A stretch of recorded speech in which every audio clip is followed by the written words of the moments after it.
Hey guys, it's time for another episode of my collector's guide to vintage 1980s Transformers. Today we're going to be taking a look at my vintage G1 Twincast, so stick around for more.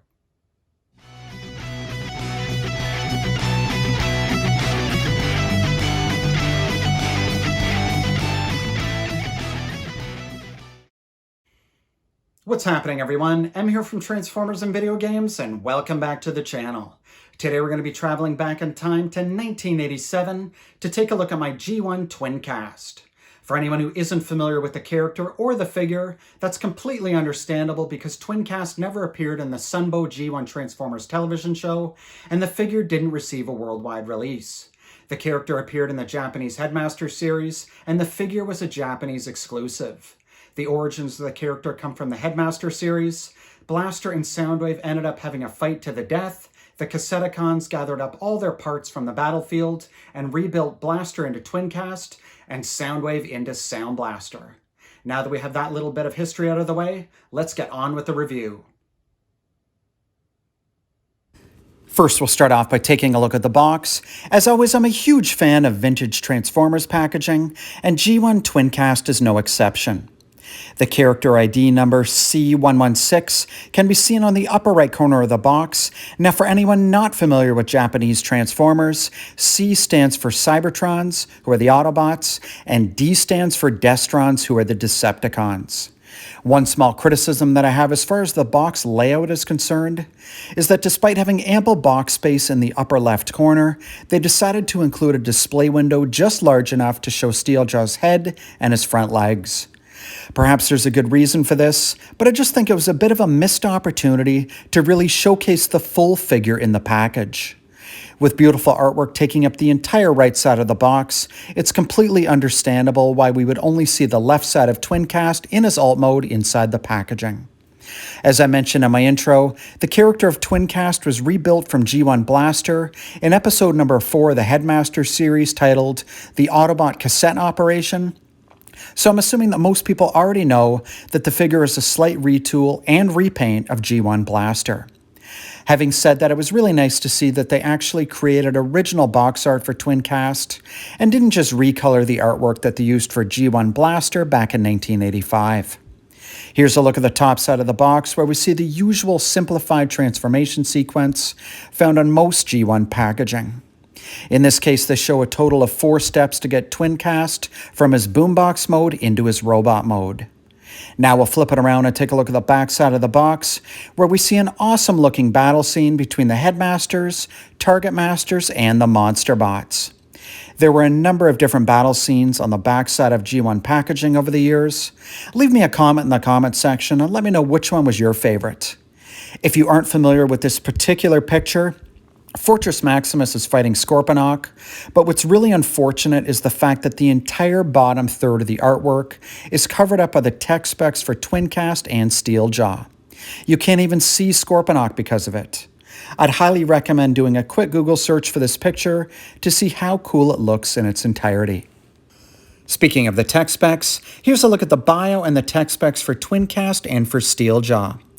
One interesting feature of many early G1 Transformers was that they came with a translucent red plastic decoder strip that could be placed over top of the character's tech specs and used to decode them. This may not sound like a big deal, but it was a very cool gimmick back in the 80s. Unfortunately, I'm not able to read either of the figures' bios, but please feel free to pause the video and take a closer look at them if you like. This set was worth a total of 3 robot points, which along with a bit of cash could be used to purchase mail-away Transformers figures back in the day. Here's the promotional mail-away order form that was included with Twincast. In the interest of time, I'm not going to open it up right now, but if you stick around until the end of the video, as a bonus, I'll open it up and we'll take a look at it together. Inside the box, the figures and accessories were held in place by a polystyrene tray, which does an excellent job of keeping the contents in the package safe and secure. Of course, it didn't take long for Hasbro to do away with using polystyrene for environmental reasons. Fast forward to current day, and Hasbro is now scaling back their use of plastic packaging for their figures in favor of cardboard. As much as I like seeing the figures inside the packaging, I suppose it gives the artist more space for some of that cool artwork that we've been seeing these past few years. On the back of the polystyrene, you can see that it also says the character's ID number, C116, much like the front of the box, and there's also a hole down below that can be used to push Twincast out of the packaging from behind.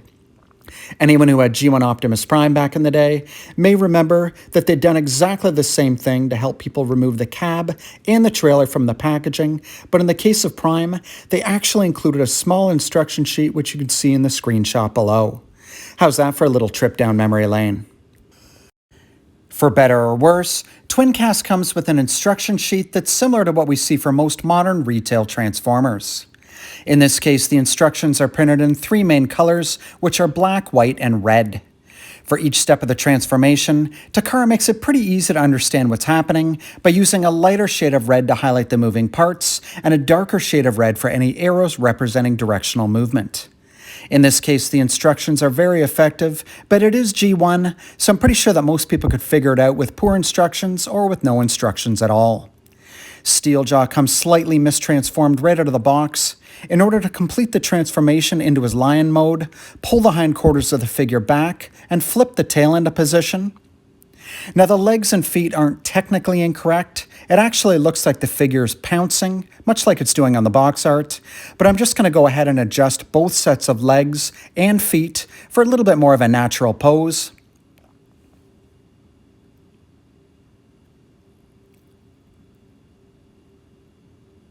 Then slide the back of the head up to give it some distinction from the body, and that's it for the transformation.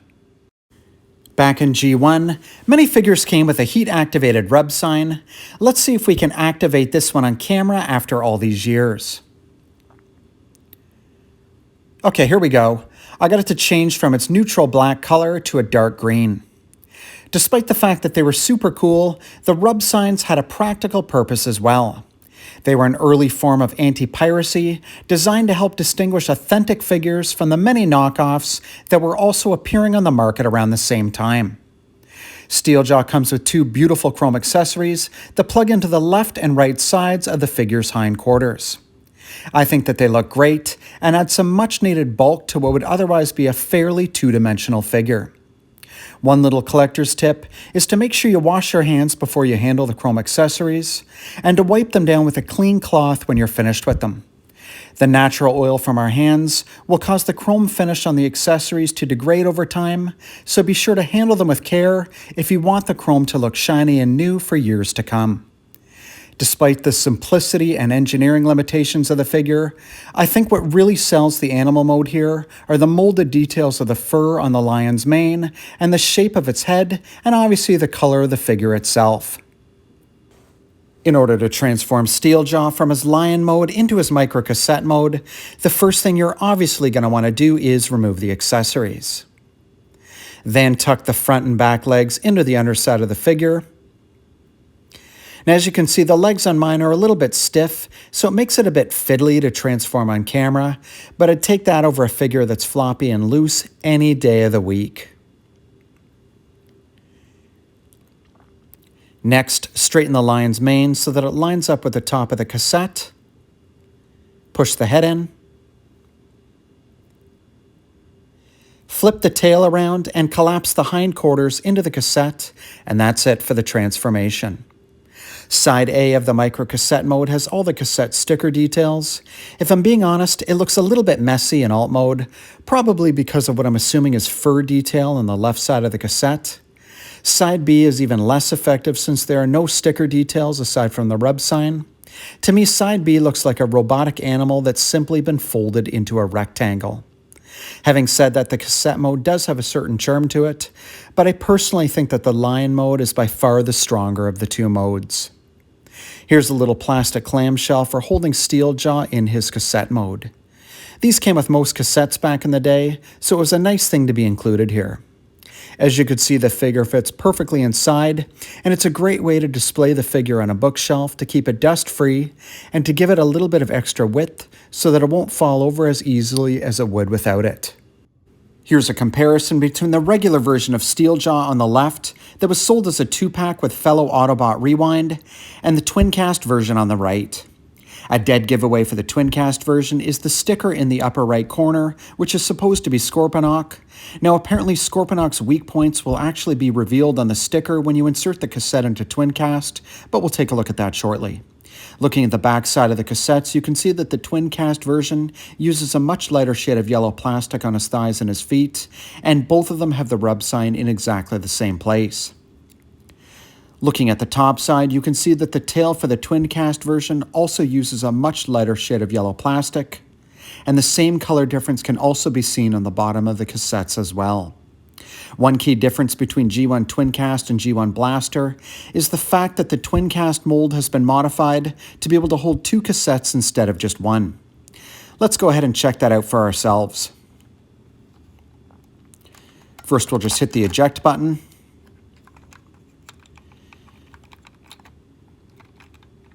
Then we'll slide in the cassettes, sort of wiggling them in.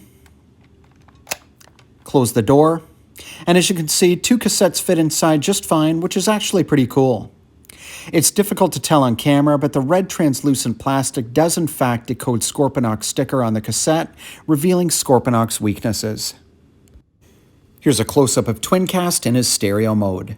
The color scheme is very unconventional for a personal stereo, even for 1987 standards, but having said that, I think it's the unique colors that really draw me to the figure. The white plastic that was used on the sides really make the red color of the speakers pop, and the combination of the yellow and blue plastic that make up the center section of the stereo are a perfect combination. There's an on-off switch that's been molded in place above the speaker on the left, and 5 factory applied stickers on the front, including a rub sign directly in the middle. We'll see if I'm able to activate the rub sign on camera. Well, unfortunately, that was a bit of a fail. Some rub signs can be very difficult to get working for whatever reason, but then again, this figure is nearly 35 years old, so I suppose it's completely understandable that things can start to go wrong after that amount of time. The back of the figure is fairly plain looking. You can clearly see where the robot head is tucked away along the top, and I really don't know why they chose to put an Autobot sticker on the back of the figure, since no one ever displays it from behind, and even after you transform the figure into robot mode, it still isn't displayed in a meaningful place on the figure. If you look closely in the light, you can see the date stamp on the back. It says Hasbro 1984 and Takara Co. Limited 1984 Japan. One little collector's tip that you'll want to remember for determining if a G1 figure is vintage or an authorized Hasbro or Takara reissue is by taking a look at the date stamp. The reissues are made in China, and vintage G1 figures are generally manufactured in Japan, but I've seen some that are stamped as made in Hong Kong, Macau, or Korea. Here's a quick side-by-side comparison between Blaster and Twincast in alt mode. I like both of them for different reasons, but at the moment, I think I'm leaning more towards liking the look of Twincast better, and again, I think it comes down to the colors that they've used for the figure. Having said that, leave me a comment in the comment section and let me know which one you prefer and why you like that one better. Now we'll get into the transformation. First of all, slide the black plastic part of the handle to the right in order to detach it from the left side of the handle. Then grab the bottom section of the stereo and fold it down 90 degrees to form the robot's upper leg. Then fold the lower section down 90 degrees to form the robot's lower leg. Collapse the handle into the side of the leg until you hear a satisfying click. Then fold the foot down 90 degrees. Now do exactly the same thing on the other leg. And collapse the knee sections in order to finish off the legs.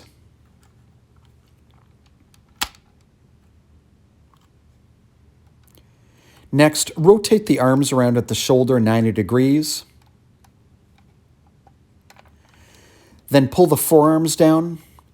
Now, of course, mine is super tight, which I suppose isn't a bad thing, unless, of course, you're trying to do an on-camera transformation.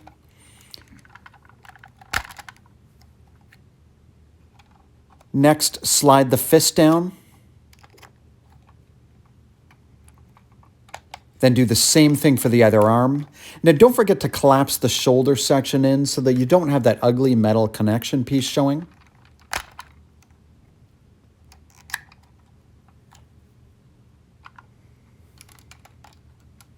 Then rotate the hands 90 degrees.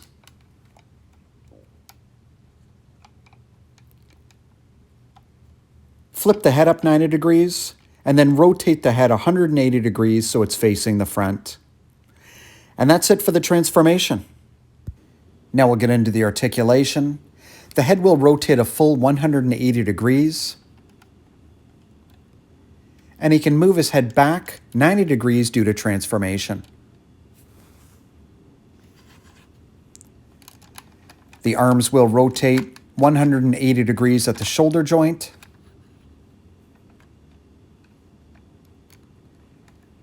The fists will rotate a full 180 degrees at the wrist.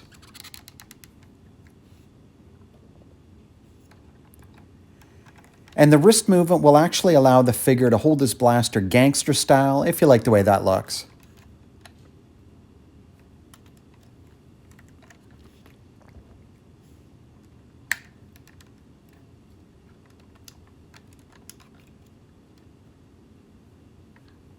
Twincast can also kick out to the side 90 degrees for the perfect side kick. And I suppose there's a little bit of foot articulation due to transformation. And that's it for the articulation.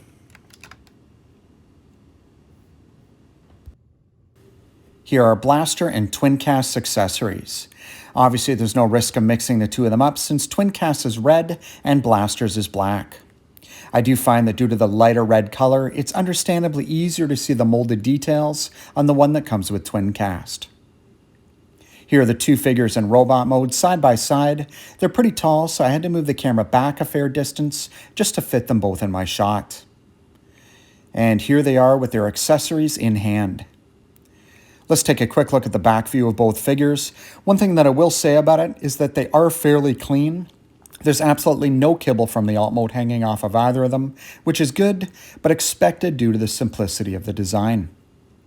One molding difference on the front of the figures is that the left side of Twincast's chest has some circuitry details that have been added.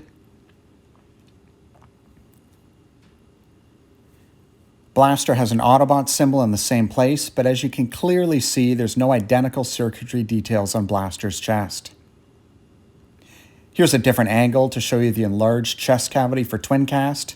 I actually think it's a fairly subtle difference compared to Blaster's chest. I know that in the case of G1 Soundwave, the jump from 1 cassette to a 2 cassette capacity for Sound Blaster is much more noticeable. Both figures look pretty nice, but when it comes to their robot modes, I think I prefer the way Blaster looks, which surprises me a little bit since when it comes to their stereo modes, I prefer the look of Twincast. Let me know in the comments section which robot mode you prefer and why. Before we wrap this one up, I thought I'd show you a couple more things from my collection, including my boxed Canadian G1 Blaster. One thing that I appreciate about Canadian Transformers is the fact that the packaging includes a French name for the characters that was often very different from the English name. In this case, Blaster's French name is Tempo. Here's a quick look at the back side of the box, where we see a very different battle scene than what we saw earlier on the Twincast packaging. In this case, the Dinobots are taking on the Insecticons, and if you look closely, you can probably identify a few other characters in the picture. Next, we have my pre-Transformers micro-changed version of Blaster, which is fairly difficult to find due to its limited release. I got extremely lucky and bought this one off a guy who was exiting the hobby a number of years ago, and he actually gave me an incredible deal on it. This version of Blaster has a few additional features, including an on-off switch, a tuner, and a battery compartment, because the pre-Transformers version of the figure is actually a working AM radio. A red version was also available around the same time, and from what I can tell, both seem to be pretty costly nowadays. Here's a look at the front box art for the 3 versions of the figure that I have in my collection. All 3 look great, but I think I like the Twincast version the best. My only criticism of it is that the illustration is smaller than the Blaster box art in order to accommodate Steeljaw pouncing over the character's right shoulder. I'm guessing that they did this so that Steeljaw's artwork would be right next to the actual figure displayed inside the window box. The micro-change pre-Transformers box art is pretty cool as well, but it seems to have a lot less personality compared to the Twincast and Blaster illustrations. As I mentioned earlier, we'll take a look at the mail-away catalog that came with the figure. On the front is a pretty cool illustration of G1 Headmaster Chrome Dome. The first page is an advertisement for the rest of the Headmasters. The top row shows pictures of Hardhead, Highbrow, and Brainstorm, and the lower row shows Skullcruncher, Weirdwolf, and Mindwipe. On the next page, we've got the Star's headquarters that you could mail away for. It was just made out of cardboard, and I honestly don't remember any of my friends having it back in the day. Now we'll flip it around and take a look at the other side. Here we see Warpath, Cosmos, Camshaft, and Overdrive for the Autobots, along with Dirge and all three Insecticons for the Decepticons. On the right, they explain how the robot points work, and have included an order form where you can place an order for up to 10 different items. As I mentioned earlier, the two factions were called the Cybertrons and the Destrons, which you can see from the top of the order form. Here's just another catalog that comes with Twincast that I didn't show earlier, but in the interest of time, perhaps we can take a closer look at it another time. Here's just a little peek inside. Let me know if you're interested in me covering this and possibly other vintage paperwork in a future video. Okay guys, I think I'm going to leave it at that for today. Thank you very much for checking out the review. In conclusion, would I recommend adding a G1 Twincast to your collection? Well, if you're a fan of G1 Blaster or G1 Transformers in general, then I absolutely would. He's different enough looking from G1 Blaster to make him stand out on any Transformers display, and I really like the colors that they used for him, along with his ability to hold 2 cassettes instead of just one. Having said that, I wouldn't recommend spending the extra money on a vintage version of the figure. Back in 2006, Twincast was actually reissued as a Takara eHobby exclusive, and in 2012, it was reissued again as Takara Encore Reissue number 22. Both options are significantly cheaper than buying a vintage figure, and rather than getting G1 Steeljaw with it, both sets come with either 1 or 2 different cassettes that have never been released before, which is pretty cool. Thanks again for watching, everyone. Take care.